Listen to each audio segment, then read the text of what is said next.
What is up, book nerds? We're doing an I Predict the New Orleans Saints season.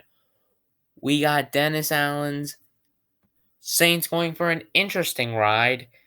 Derek Carr, the jury's out on him.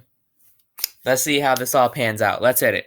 They open up the season against the Carolina Panthers with a score of 28-6. They remain in control the entire game.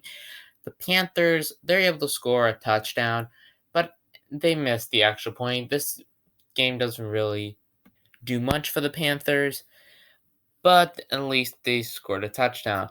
Now, on the side of the Saints, they put up a pretty good performance. Derek Carr is able to contain himself for this game. Alvin Kamara does all right. Chris Olave gets some catches in. And they're able to beat the easy opponent. Now, they get their first loss of the season against the Dallas Cowboys. Realistically, the Cowboys will beat them by much more, but in my world, the Saints defense is able to do just barely enough, as will be a habit for this team. Just enough to keep it close against a way better team, but just not enough to beat them. Dak Prescott underperforms. Derek Carr meets them at that point. But both of them have a solid run game. Another week, another loss to a team in the NFC East. This game, Derek Carr does exactly what he did the previous week. Play mid and play boring. Now the Eagles are actually able to play offense way better than the Cowboys did in the previous week, and they give the Saints the beating they deserve. Now the Saints narrowly beat an ice-cold Falcons team. Kirk Cousins plays another solid but not great game, and Derek Carr plays slightly better than him. Comparable games, comparable seasons. But a garbage time touchdown will seal the game. The Saints lose to Patrick Mahomes and the reigning Super Bowl champion Chiefs.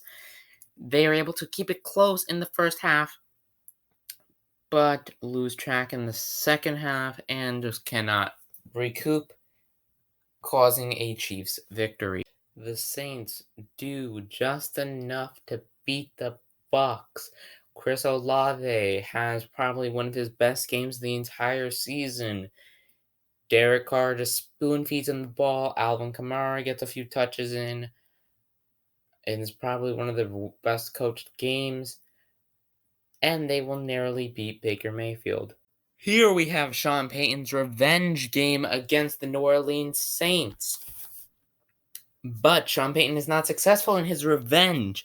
Though Bo Nix shows some flashes, he is not able to beat a solid Derek Carr for this game. The Saints are able to play 4 quarters of complete football to take down the Denver Broncos in a quite interesting game relative to the fact that these are two of the middest teams in the league.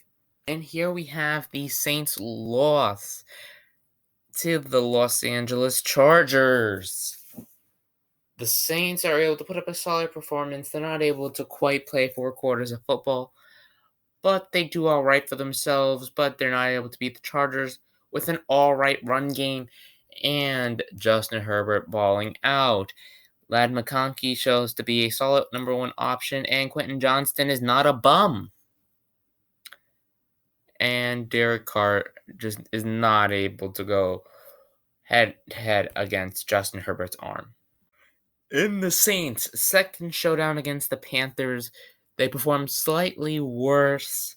Their offense is not as firepowered, and the Panthers are all right, but just not good enough. The Panthers have a lot of growing pains, a lot of kind of close enough, but not really. The Saints are just able to do barely enough to outdo the Carolina Panthers. Plus a Derek Carr ugly pick. Brian Burns gets it. And now the Saints lose to a pissed off Atlanta Falcons team as they get the win over the New Orleans Saints. The Saints just cannot contain Bijan Robinson, Kyle Pitts, and Drake London. They were able to do it before when they were ice cold, but now they have a pissed off team that is now going to win against the Saints and bring them back to 500. And now the Saints get a surprise victory over the Cleveland Browns. This is Deshaun Watson's mid piece. He plays mid, and Derek Carr is able to outperform him to get the win. Here we have the revenge of the NOLA no call. I know I've been torturing you Falcons fans out there. Now the New Orleans Saints get some. I had this being the exact same score of the 2018 NFC Championship game, which I think could easily happen since the Rams are slightly better than the Saints. They have better quarterback play and weapons, as well as a stronger defense, better coaching.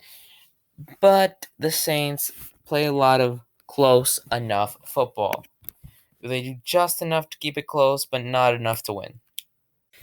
And Daniel Jones outperforms Derek Carr for the surprise victory. Giants win. And now we have the Saints game against the Commanders. This is a game that will compete for the most boring game of the year. But it loses to another game involving an NFC South team. Check out my Falcons video to see what that was. But back to this game. Just not good. Derek Carr and Jaden Daniels trade ugly picks and sacks. Their defenses do alright, but not even because the defenses are good. It's just incompetent offense.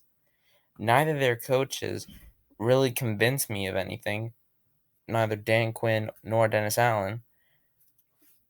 So we get the most boring game of its week, I believe.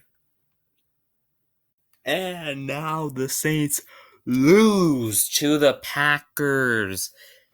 Jordan Love just plays a better game than Derek Carr. Derek Carr makes some costly mistakes, but not enough to make this a dominant victory.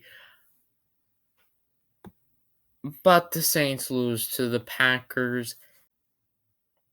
And now the Saints beat a tanking Raiders team on their way out. Derek Carr doesn't need to do too much. Chris Olave in the run game as well as the defense is able to do enough that he doesn't need to do much to carry this game. And it's an easy victory. It looks closer than it is. Now the Saints sweep the Bucks. They only do so because the Bucks are benching starters because they have already locked up the South, and they don't need to do too much now. The Saints are fighting for that wild card spot. I am still wondering whether or not they get it. I have to look at all the other teams, but they at least remain in the competition for a bit. They end the season better than most people expect. Derek Carr is able to save himself from himself to end the season in the same place they were before, unapologetically mid. See you in the next one. Don't forget to like, subscribe, hit that bell notification to be notified when I upload next. I will see you in the next one. See you then.